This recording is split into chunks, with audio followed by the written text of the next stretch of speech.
장칭은 장롱을 만드는 가게를 운영하는 아버지와 그의 첩 사이에서 서녀로 태어났다. 아버지는 알코올 의존증에 걸려 있었고 장칭과 그녀의 어머니에게 욕설을 퍼붓고 폭행을 했다. 그러나 장칭도 훗날의 문화대혁명에서의 잔혹함에서 알 수 있듯이 성정이 유약하지 않았기에 어머니를 폭행하는 아버지에게 맞섰으며 심지어 아버지의 팔을 이빨로 물기도 했다. 결국 그녀의 어머니는 아버지와 헤어지고 가정부 일을 하면서 살아가게 된다. 그 후 장칭은 초등학교에 들어갔지만 그곳에서도 아이들과 싸우면서 지내게 된다. 결국 학교도 자퇴를 하게 되는데 한 교사의 얼굴에 침을 뱉었다는 이유 때문이라고 한다. 그러다 칭다오 대학 도서관에서 일하면서 대학생들로부터 영향을 받아 공산주의 사상을 알게 되었다. 그 후 그녀는 만민이 평등하다는 공산당 사상의 매력을 느끼게 되고 1933년 중국 공산당에 입당한다. 이 와중에 국민당의 공산당 색출 과정에 체포되어 국민당에게 협조한다는 사법거래를 통해서 풀려났다는 소문이 있는데 장칭이 자신의 상하이 시절의 자료를 모두 없애서 확인은 불가능하다. 그러나 그 자료를 없애버렸다는 점에서 정말로 협조했을 가능성이 높은 것이 사실이다. 이후 장칭은 집에서 가출하여 상하이에서 연극배우로 활동했으며 란핑이라는 예명을 쓰며 여러 가지 영화들에 출연하며 활동하였다. 그러나 공산당 활동을 한다는 이유로 투옥되기도 했으며 난잡한 남자관계에 대한 소문이 퍼지는 등 그녀의 상하이 생활은 결코 녹록지 않았다. 이때의 의혹으로는 감옥에서 간수들을 상대로 자신의 혐을 낮춰주는 대가로 매춘을 하거나 마약에 손을 댔다는 등이 대표적이다. 자신에 대한 루머가 일파만파 퍼지자 장칭은 심각한 우울증에 시달렸다. 자살을 기도하기도 했다. 피폐해진 장칭은 2차례 결혼했으나 2번 모두 이혼했다. 결국 장칭은 연극배우 활동을 접고 1937년 예난으로 이사했다. 당시 3번째 부인 허즈전과 별거 중이던 마오쩌둥의 눈에 들어 그와 바람을 피우다 결혼하게 된다. 마오쩌둥을 노동자 학교에서 본 장칭이 마오쩌둥의 처소에 난입하여 그와의 대화를 막무가내로 요구함으로 마오쩌둥의 눈에 들었다는 일화가 있다. 마오쩌둥의 결혼은 예난 시절 공산당의 큰 스캔들이었다. 단순한 마오쩌둥의 아내가 아닌 대장정 참가 용사인 허즈전과의 이혼은 공산당 내에 심각한 논쟁을 불러일으켰다. 무엇보다 장칭 그녀가 국민당 간수들과 매춘을 했다는 의혹을 가지고 있으며 장칭이 감옥에서 사상전향 서약서를 쓰고 석방되었는데 이런 행위는 당에서 변절 행위로 여겨졌으며 특히나 공산당 지도자 마오쩌둥과 결혼한다는 것은 당 전체의 이미지에 치명적인 타격이 될 수 있었기에 당내에서는 대표적으로 주더나 저우얼라이는 결혼을 크게 반대했다. 그러나 마오쩌둥은 끝까지 장칭과의 결혼을 강행했고 장칭과 동양 사람이던 공포정치의 대가 캉성이 장칭을 적극 지지했다. 하지만 캉성은 죽기 직전에 장칭 반대파로 돌아서서 장칭이 국민당의 간첩이었다는 보고서를 제출했지만 마오쩌둥도 늙고 병들어 갈 때가 됐기 때문에 별로 신경 쓰지 않았다. 결국 타협점으로 당 핵심은 장칭과의 재혼을 인정했지만 장칭의 정치 진출을 막는다는 조건을 관철시켰다. 이때의 약속은 중화인민공화국 설립 이후 문화대혁명까지 장칭의 정치적 족쇄가 되어 정치적 활동에 제약이 되었다. 하지만 1960년대에 문화대혁명에서 당 혁명소조부의 수장으로 일하면서 권력을 손에 쥐게 되었고 사인방이라 불리며 마오의 4번째 부인은 훗날 악명 높은 영부인이 되었다. 그리고 이러한 반대는 훗날 장칭이 문화대혁명 당시 주도와 저우얼라이 등 공산당 간부들을 실각시키는 원인이 되었다. 그렇게 중일전쟁이 한창이던 1939년에 마오쩌둥과 장칭은 정식으로 결혼했고 1940년에는 첫째 딸인 리나가 태어났다. 종전 후 국공내전을 승리하고 1949년에 마오쩌둥은 국가주석으로 중화인민공화국의 최고 지도자가 되자 장칭은 사실상 퍼스트 레이디가 되었다. 이때까지만 해도 장칭은 훗날 문혁시대에 보이게 되는 광기와 히스테리를 보이지 않고 공손하고 예의 바른 성품이란 평가를 받았었다. 허나 마오쩌둥과 결혼을 했지만 결혼 생활이 순탄치는 않았다. 마오쩌둥은 얼마 안 가서 장칭을 대신해 다른 여자를 계속해서 찾기 시작했다. 그러자 그녀는 상하이 시절 앓았던 우울증이 재발했다. 그 강도는 극심했다. 자신의 삶은 늘 불행했다는 열등감, 마오쩌둥에 대한 배신감, 언제 자신도 전 부인들처럼 내쫓길지 모른다는 불안감이 그녀를 올감했다. 다정하던 장칭은 더 이상 자신의 감정을 통제하지 못했다. 남몰래 울거나 화를 내는 일이 잦아졌다. 이때의 경험은 훗날 문화대혁명에서 지독한 잔인성을 보이는 원인 중 하나가 되었다. 장칭이 변했다는 사실을 마오쩌둥도 모를 수가 없었다.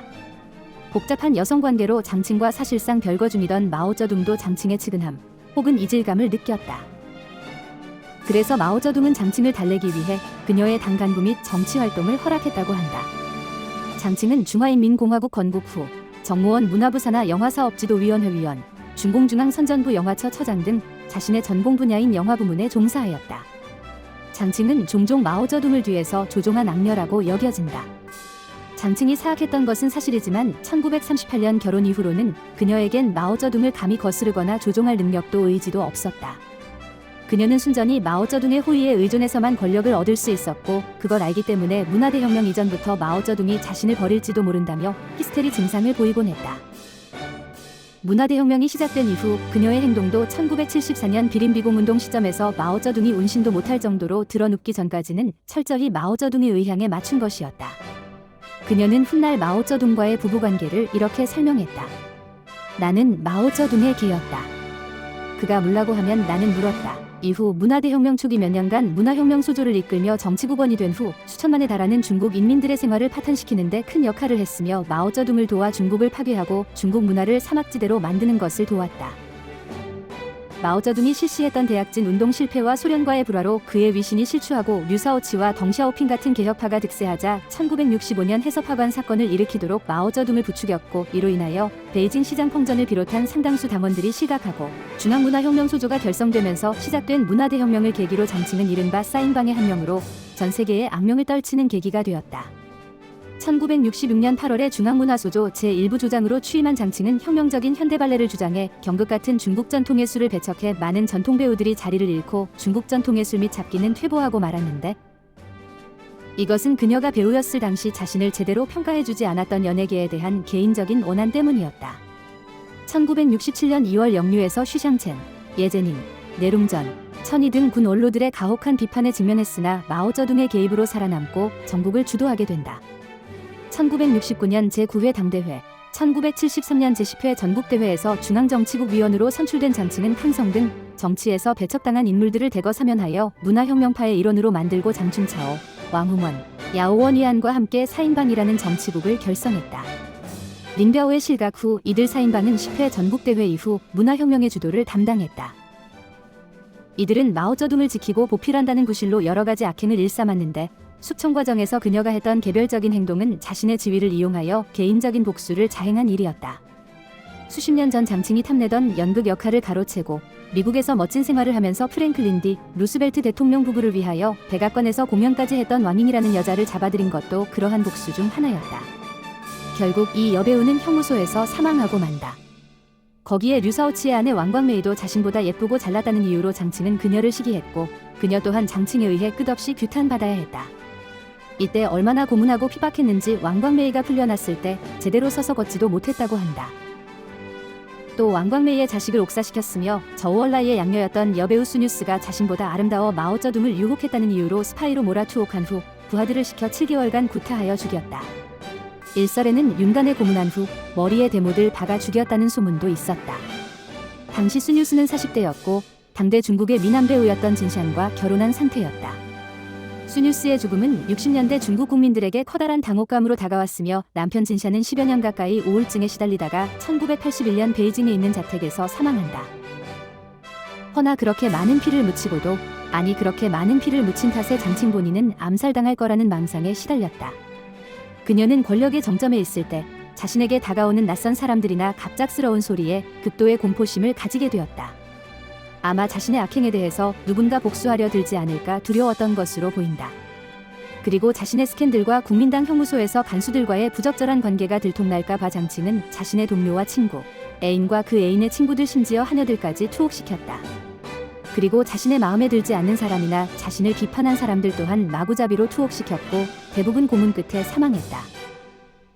그래서 장칭은 소음을 듣거나 낯선 사람을 보면 땀을 흘리기 시작하면서 벌컥 화를 냈다고 한다.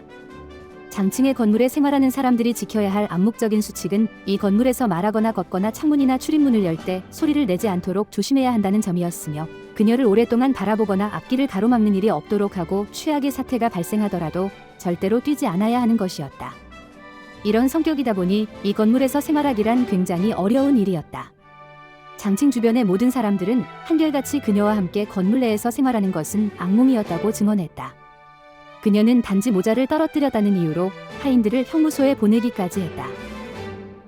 훗날 그녀의 비서였던 사람의 증언에 따르면 장칭의 사무실에 들어갔을 때 서서 말하면 건방지다고 말하며 내가 앉아있을 때에는 쪼그리고 앉아서 말하라고 화를 냈으며 큰 소리로 빠르게 말하면 골치가 아프다며 화를 냈고 목소리를 낮고 느리게 말하면 알아들을 수가 없어서 짜증난다고 화를 냈다고 한다. 리즈수이 이전에 마오쩌둥의 주치의로 잠시 일했던 슈타오는 장칭의 주치의가 된 것이 화근으로 호되게 당했다. 장칭이 슈타오에게 창문 차양을 내리라고 지시했는데 슈타오의 동작이 느렸는지 장칭의 기분이 안 좋았던 건지는 몰라도 장칭이 슈타오를 자신의 눈에 햇볕을 비춰 손상을 입힌 반동분자로 기소했던 것이다. 그리고 고의로 방 온도를 낮게 한 죄목도 추가했는데 춥다고 소리를 질러대는 장칭에게 온도계를 보여주면서 지금 26도가 맞다고 항변한 것을 정신적 고통을 준 혐의로 추가시켰다. 결국 슈타오를 비롯한 많은 의사들이 재판에 회부되어 숙청되었는데 웃기는 것은 슈타오는 그 이후로도 장칭의 주치의 일을 계속했다는 것이다. 저우얼라이가 장칭의 처소를 방문할 때 그의 수행원들은 장칭과 마주쳤을 때 자칫하면 커다란 재앙을 부를 수 있기 때문에 장칭의 집안에 들어가기보다는 자동차 안에서 대기하는 것을 선호했다고 한다. 그녀의 이러한 행동은 정상적인 업무에 방해가 될 정도였다. 그러나 마오쩌둥은 그녀를 실각시키지 않았는데 부부의 정이라기보다는 장칭은 자신의 하인 같은 존재에 불과했고 자신의 어떠한 잔혹한 명령이라도 군말 없이 무조건 따랐기 때문이다. 그러니까 더러운 일을 시키기에는 적격인 것이었다. 장칭은 남편의 잔혹도를 잘 알고 있었으므로 남편을 가장 두려워했으며 실제로 그녀를 처벌할 수 있는 유일한 존재는 마오쩌둥뿐이었다. 문화대혁명이 어느 정도 정리된 후 마오쩌둥은 그녀에게 행정 업무는 맡기지 않고 공격견의 용도로서만 그녀를 배치하다 보니 할 일이 없던 그녀는 구체적인 업무가 들어오기 전까지 포커나 치고 모든 중국인들이 반려동물을 기르는 것이 금지되어 있음에도 불구하고 원숭이를 비롯한 반려동물들을 기르며 일반인의 출입이 금지되어 버린 베이하이 공원에서 승마를 즐겼고 거의 매일 밤 외국 영화를 관람했다. 물론 이 영화는 모두 일반인들에게는 상영이 금지된 것이었다. 이때 장칭의 생활은 사치의 극에 달했다. 취미 중 하나였던 사진 촬영을 위해 군함들이 남북으로 항해하면서 대공포를 일제히 발사하기도 했다. 그녀의 수영장은 수십 km 떨어진 곳에서 수로를 파서 광천수를 끌어와 만들었으며 그녀가 경치 좋은 산악지대를 다닐 수 있도록 도로를 건설했는데 한 도로는 그녀의 저택에서 가깝다는 이유로 다이너마이트의 폭발음으로 인해 그녀가 놀라지 않도록 암석을 수작업으로 깨뜨려야만 했다.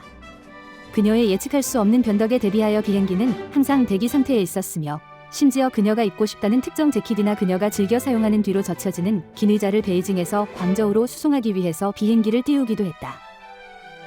그녀의 전용 기차는 그녀 마음대로 아무 곳이나 정거하는 바람에 기차 수송망을 혼란에 빠뜨리기도 했다. 그러나 장칭은 이런 행동을 수치스럽게 여기기는커녕 내가 잘 쉬고 좋은 시간을 보내기 위해서는 다른 사람들은 불편을 감수해야만 한다는 발언을 서슴없이 하고 다녔다. 또한 젊고 건강한 남자들을 선발하여 그들의 피를 체혈해 자신에게 수혈하게 하기도 했다. 그러면서 선발된 남자들에게 당신들의 혈액이 내 몸속에서 돌고 있는 것을 영광으로 알라라고 했다. 장칭은 항상 자신의 건강에 불평을 늘어놓았으나 사실 그녀의 건강은 좋은 편이었다. 다만 그녀는 신경과민증에 시달렸다. 그녀는 보통 새벽 4시에 잠자리에 들기 전에 수면제를 복용해야 했으며 하루 2차례 신경안정제를 복용했다. 또한 병적으로 소음에 과민 반응을 보여 베이징 갸오위타이에 있는 그녀의 처소에서 비서실 직원들은 새와 매미를 쫓아버리라는 지시를 받았으며 심지어 때로는 구두를 신지 말고 직원들의 옷이 스치는 소리를 방지하기 위해 팔을 들고 다리를 벌리고 걸으라는 지시가 떨어지기도 했다. 그녀는 수도에서 몇 개 남지 않은 대중용 공원들 중에 하나인 위안타 공원을 자신의 정원으로 만들기 위해 폐쇄하라고 지시했다. 광저우에서도 이와 비슷한 일이 벌어졌다. 광저우에 있는 그녀의 저택은 주장강 옆에 있었기 때문에 그녀가 머무를 때면 주장강의 선박 통행을 금지함으로써 막대한 경제적 피해를 입혔으며 심지어 먼 곳에 있던 조선소는 가동을 중지해야만 했다. 거기에 온도와 통풍이 정확하게 맞추도록 했는데 그녀가 사용하는 방들의 실내 온도는 겨울에는 섭씨 21.5도를 여름에는 26도를 정확하게 유지해야 했다. 한 간호사가 통풍부의 위치를 모른다는 이유로 그 간호사에게 큰 가위를 집어던졌는데 다행히도 살짝 빗나갔던 일도 있었다. 장칭은 항상 비서실 직원들에게 나를 섬기는 것은 인민을 섬기는 것이다 라는 소리를 되뇌었다. 린베오 일가의 사망 이후 그들이 세운 마오쩌둥과 자신까지 겨냥한 암살 계획이 적발되자 장칭은 린베오 일가가 자신을 쫓아와서 죽일지도 모른다는 악몽에 시달렸다. 그 후 그녀는 항상 자신을 향한 테러를 걱정했으며 사소한 일을 가지고 자신에 대한 암살 음모라고 몰아붙였다. 지금까지 마오쩌둥의 4번째 부인이자 문화대혁명의 주도자이며 마오쩌둥이계로서 충실했던 장칭 1편을 보여드렸습니다. 이어서 내일은 2편 그녀의 몰락에 대하여 알아보겠습니다. 감사합니다. 구독과 좋아요 부탁드립니다.